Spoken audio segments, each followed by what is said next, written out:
Bienvenidos a su espacio, Perlas del libro de Isaías. Angustiado él y afligido, no abrió su boca. Como cordero fue llevado al matadero, y como oveja delante de sus trasquiladores, enmudeció y no abrió su boca. Buen día. Damos gracias a nuestro Dios, que nos permite meditar esta mañana en el capítulo 53 del libro de Isaías. Cuando leamos este capítulo hay que hacerlo con mucha oración. Hay que pedir que el Espíritu Santo nos ayude a entender la magnitud del mensaje que encierra este capítulo. Este capítulo describe el ministerio de Jesús, aquel viernes en el cual fue juzgado, fue condenado a muerte, fue crucificado. Y se describe detalle a detalle qué es lo que sucedería con él. Y por eso cuando Jesús vino, él sabía cuál era su misión. A veces escuchamos a algunos miembros de iglesia que dicen, pobrecito, cómo lo maltrataron. Lamentablemente, él tuvo que pagar ese precio para darnos vida, para pagar nuestra deuda, para librarnos de la condenación del pecado. En el libro de Mateo encontramos 7 veces cuando Jesús le dice a sus discípulos que iba a morir, que iba a resucitar. No una vez, 7 veces. ¿Quién ha creído a nuestro anuncio? ¿Y sobre quién se ha manifestado el brazo de Jehová? Hasta el día de hoy hay mucha gente que no cree en el Evangelio, que no cree que Jesús es Dios encarnado, que no cree que Jesús murió por nuestros pecados. Lo toman como un personaje histórico, como alguien que sobresalió en su tiempo. Incluso algunos mencionan que Jesús aprendió las artes de las magias y por eso hizo milagros. ¿Cuán lejos están de la verdad? ¿Quién ha creído el relato de la humillación y el ensalzamiento del Mesías, el siervo de Jehová? El relato del amor abnegado del Salvador y su sacrificio vicario es el mensaje más admirable, las supremas nuevas del bien, del tiempo y de la eternidad. Ese mensaje, por la gran mayoría, no es valorado, es rechazado. Este capítulo 53 nos dice claramente cuánto costó nuestra salvación. A veces nosotros alegremente decimos, es gratis. Sí, para ti y para mí es gratis, pero tuvo un precio muy alto, porque sabes, nada es gratis. Nada es gratis. Muchos podemos recibir de forma gratuita muchas cosas, pero alguien lo está pagando o alguien lo pagó. Y que nosotros tengamos derecho a la vida eterna solo es posible porque Jesús pagó esa deuda enorme. ¿Y sobre quién se ha manifestado el brazo de Jehová? El brazo. Este es un instrumento mediante el cual el hombre ejecuta sus obras. Aquí se revela el brazo, es decir, el poder de Dios que obra para la salvación de los hombres. Jesús vivió como uno de nosotros, porque tenía que afrontar cada una de las etapas de esta vida como uno de nosotros, porque si no, no podía ser nuestro Salvador. Como humano hizo frente y necesitó del poder de Dios, y por eso en la Biblia encontramos pasajes que nos hablan de Jesús orando cuando amanecía, Jesús orando cuando anochecía. Todo lo que hizo Jesús lo hizo para dejarnos ejemplo. Juan 13:15. Ejemplo les he dado, dice, para que ustedes hagan como yo he hecho. Jesús venció porque aprendió a depender de su Padre. Aquella excusa, bueno, Jesús es Jesús. Jesús es Jesús. Llegó a ser Él Jesús porque aprendió a depender de su Padre y nunca perdió de vista su misión. Nunca. Y el poder de Dios se manifestó por medio de Él. Subirá cual renuevo delante de Él y como raíz de tierra seca. No hay parecer en Él ni hermosura. Le veremos, mas sin atractivo para que le deseemos. Subirá cual renuevo. ¿Quién?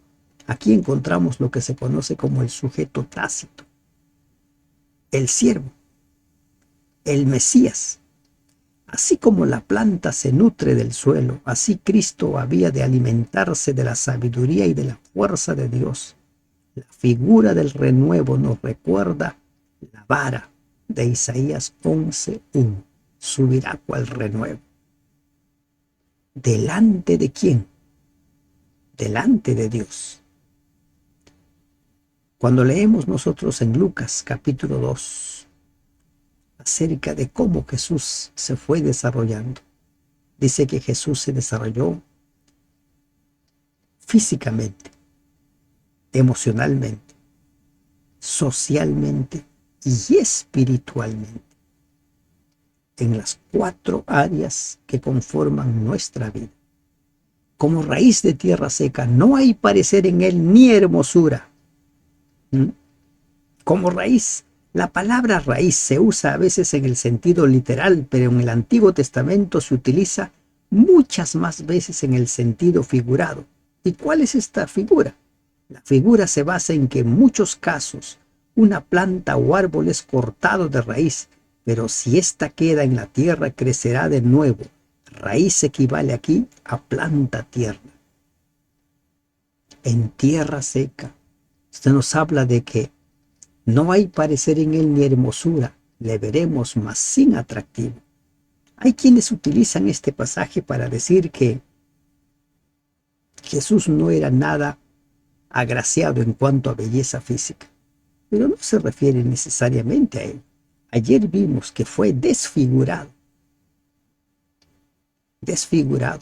producto del sufrimiento, producto de la angustia intensa que vivió, producto de los golpes que recibió.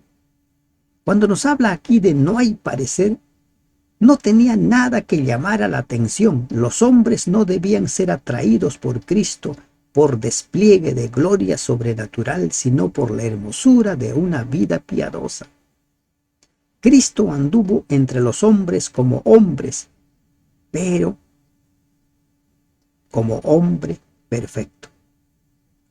Cristo anduvo entre los hombres como hombre, pero como hombre perfecto. Isaías no habla aquí de la apariencia física de Cristo, sino que afirma que no era el tipo de Mesías que los judíos esperaban ver. ¿Qué esperaban los judíos? Un Mesías. ¿Qué esperaban los judíos? Al Cristo, aquel que derrotaría a los romanos, que los expulsaría y que ellos volverían a ser la gran nación. Para ellos Jesús no tenía ningún atractivo.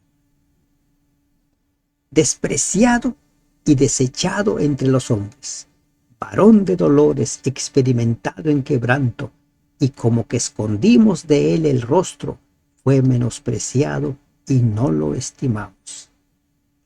Durante toda su vida Cristo supo lo que era ser odiado, despreciado y rechazado. Ni bien nació, perseguido. Sus padres tuvieron que huir. Varón de dolores. Cuando tomó sobre sí la forma de hombre, Cristo llegó a ser sensible a todo el dolor, la tristeza y los desengaños que el hombre conoce. Él sabe perfectamente cuando estamos tristes, cuando estamos deprimidos. Sabe perfectamente. ¿Por qué? Porque vivió como nosotros. Por medio de la humanidad de Jesús, la divinidad experimentó todo lo que el hombre ha heredado. Le tocó en suerte sufrir todos los malos tratos y las maldades que los hombres impíos y los ángeles caídos pudieran causarle. Esto culminó en el juicio de la crucifixión. Cuando leemos nosotros los evangelios, vemos la forma como Satanás vez tras vez lo iba atacando, lo iba atacando. Aquí en la diapositiva vemos una ocasión en la cual sus propios conciudadanos quisieron arrojarle al vacío. No fue aceptado. Dice la palabra de Dios que incluso sus hermanos eran detractores de él en un principio. Pero además dice, y como que escondimos de él el rostro, fue menospreciado y no lo estimamos. En vez de compartir la aflicción de Cristo, los hombres se apartaron de él con amargura y desprecio. No se apiadaron de él, sino que lo reprocharon por su desdichada suerte. Cuando Jesús empezó a enseñar acerca de la necesidad de comer su carne, beber su sangre, muchos de los seguidores empezaron a abandonarlo porque no entendían el mensaje. Y Jesús le pregunta a Pedro, esto está en el Evangelio de Juan, le pregunta a Pedro, ¿ustedes también se van a ir? Y Pedro le dice, ¿a quién vamos a ir? ¿A dónde vamos a ir? La vida está en ti. Muchos van a abandonar la iglesia cuando las cosas se pongan cada vez más difíciles. Y cada vez que el tiempo se acerque para la segunda venida de Cristo, el amor de muchos se va a enfriar. Que se enfríe el amor de los demás, pero no el tuyo. Mantente fiel al Señor. Mantente firme. No escondas tu rostro de Él, no lo menosprecies. Ponlo en el sitial que se merece, porque Él ocupó tu lugar. Ciertamente, llevó Él nuestras enfermedades y sufrió nuestros dolores. Y nosotros le tuvimos por azotado, por herido de Dios y abatido. En Isaías 53, 4 al 6, se destaca la naturaleza expiatoria, vicaria de los sufrimientos y de la muerte de Cristo. Él ocupó nuestro lugar, murió en nuestro lugar, padeció todo lo que nosotros deberíamos padecer. El hecho de que sufriera y muriera por nosotros y no por causa de sí mismo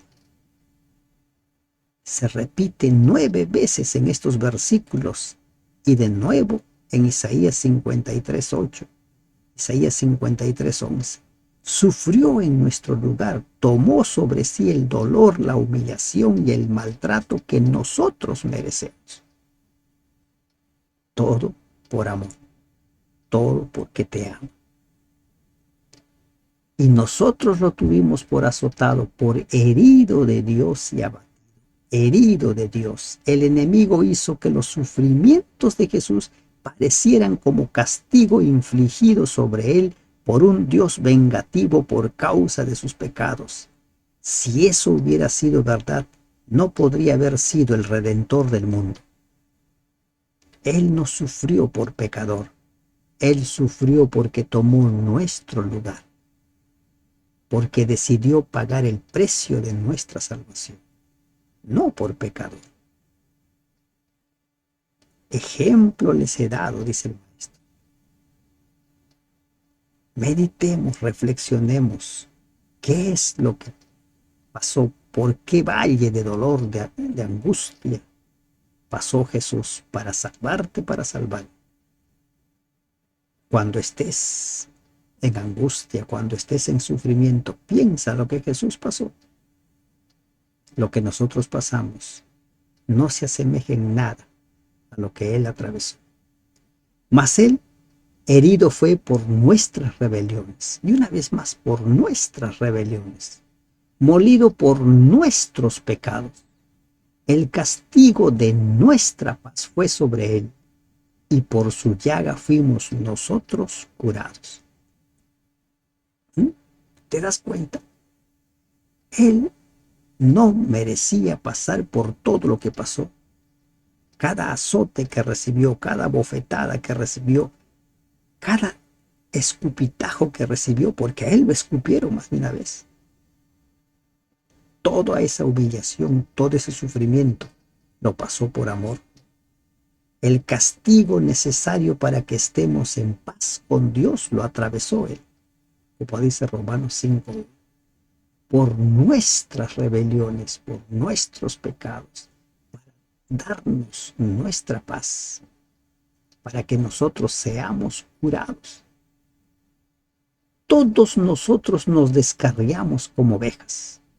A eso se refiere cuando dice todos pecamos. No hay ningún justo. A eso se refiere. Todos. Todos nosotros nos descarriamos como ovejas. Aquí no se está generalizando. Aquí se está hablando literalmente. Todos necesitamos un Salvador. Todos. Cada cual se apartó por su camino. Cada cual elige su camino. A mí me parece esto. Yo creo que así se debe hacer. Yo creo que esto significa esto. Yo creo, me parece. Cada quien va eligiendo su camino. Cuidado. Mas Jehová cargó en él el pecado de todos nosotros.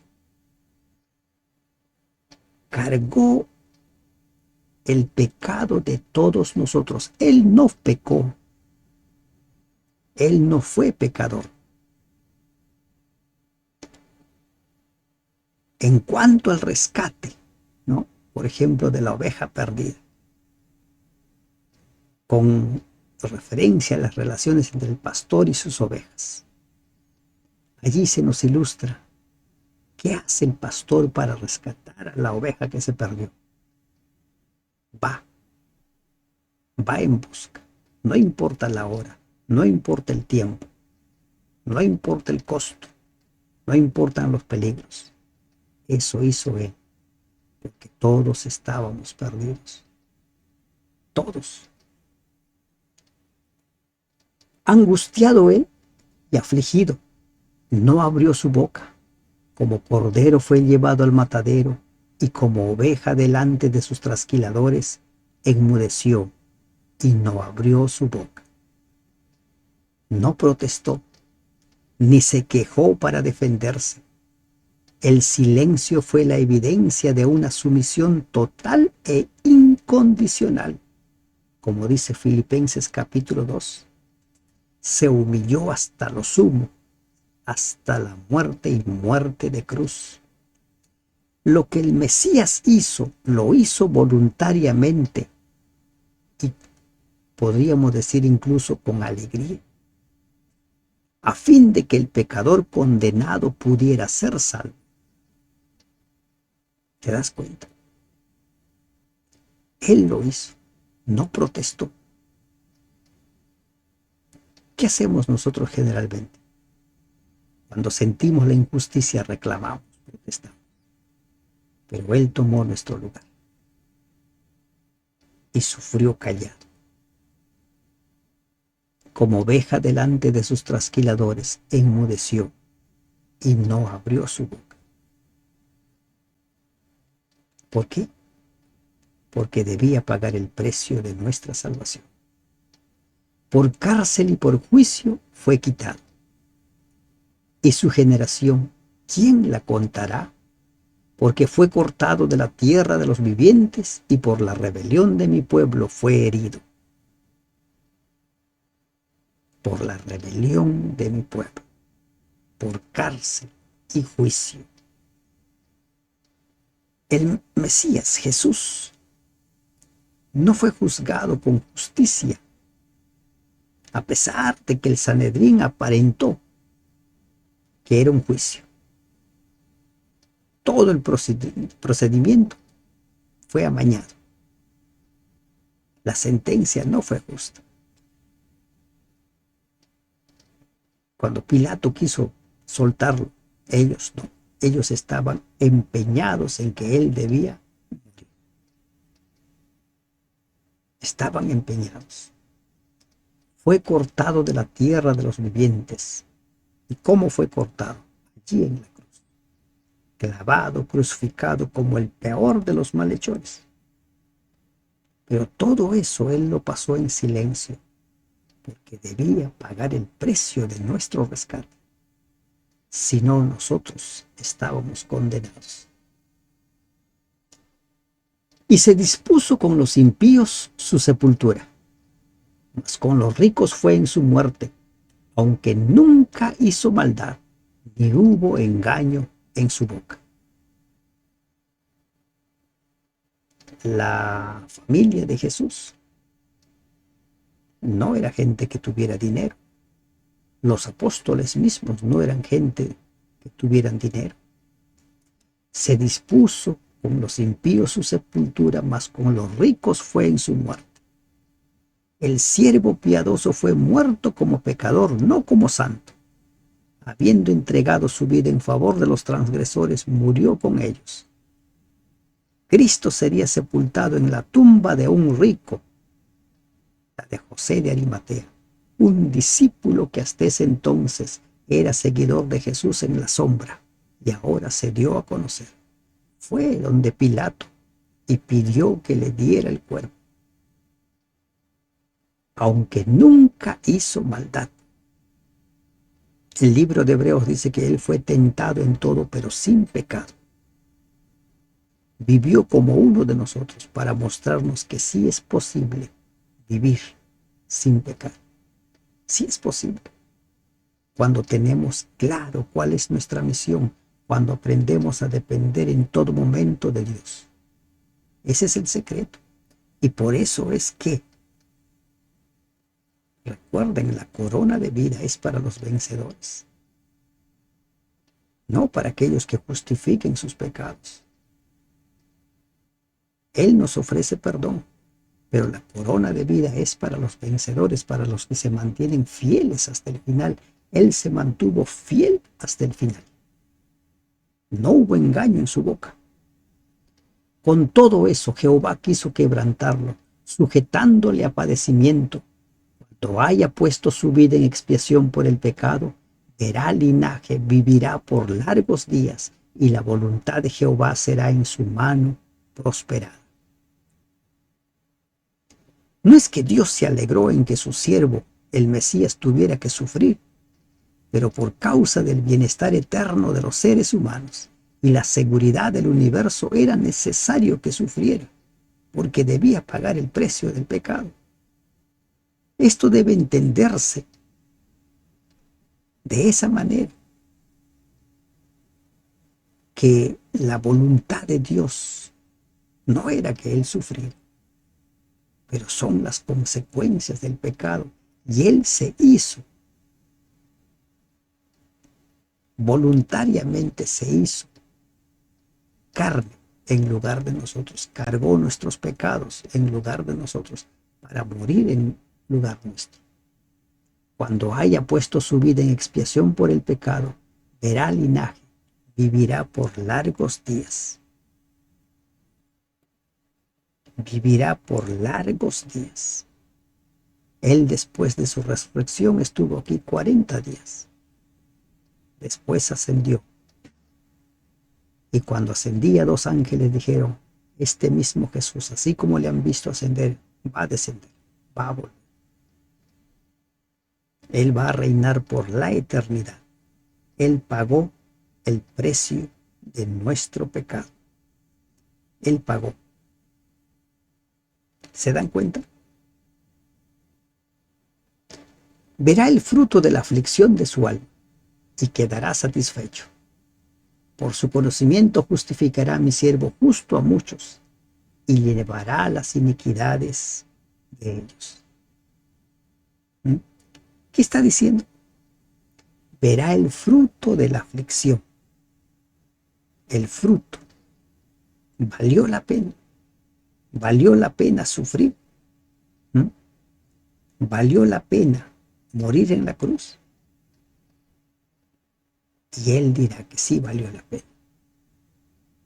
Porque hay muchos que han aceptado su sangre, su muerte expiatoria, el resultado de su trabajo, el resultado de su sacrificio, será la salvación de mucha gente. Y Él desea que tú estés en ese grupo de los redimidos. Él verá y quedará satisfecho cuando te vea salvo, cuando te vea allí, en la santa ciudad, en la tierra nueva. Por su conocimiento juzgará a mi siervo justo, justificará a mi siervo justo a muchos, y llevará las iniquidades de ellos. Él cargó con nuestros pecados. Él nos justifica, Él nos declara limpios. Solo aceptando la muerte de Cristo podemos ser declarados justos, ser declarados limpios, sin pecado. Por tanto, dice, yo le daré parte con los grandes y con los fuertes repartirá despojos, por cuanto derramó su vida hasta la muerte y fue contado con los pecadores, habiendo él llevado el pecado de muchos y orado por los transgresores. Dios recompensaría o recompensará a su siervo triunfante con un lugar en alto, de alto honor, ante todo el universo.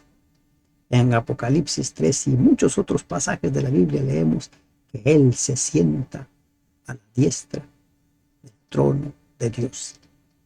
Se sienta allí. Cuando Él ora en el Getsemaní, capítulo 17 de Juan, le dice, glorifícame ahora con esa gloria que tuve contigo desde antes de la fundación del mundo. Todo lo que se perdió por causa del pecado será restaurado. Cristo se convirtió en heredero de todas las cosas y comparte su heredad con los que ha rescatado de manos del enemigo. Ellos comparten su triunfo no como vasallos ni esclavos, sino como hombres y mujeres redimidos por la sangre de Cristo y destinados a reinar con Él para siempre. ¿Cuánto costó nuestra salvación? Isaías 53 describe cuánto costó nuestra salvación. Isaías 53 describe qué es lo que tuvo que pasar el Mesías para poder lograr nuestra salvación. Él pagó tu deuda. Nosotros no pagamos nada, pero solo una cosa se espera de nosotros, que nos mantengamos fieles a Él hasta el final. Permite que el Espíritu Santo obre en tu vida de tal manera que se produzcan frutos que te mantengan fiel hasta el final. Porque solo los que se mantengan fieles hasta el final recibirán la corona de vida, formarán parte del grupo de redimidos y aquellos con los cuales Él se gozará, porque ellos serán el fruto de su sacrificio. Que Dios te bendiga. Amén.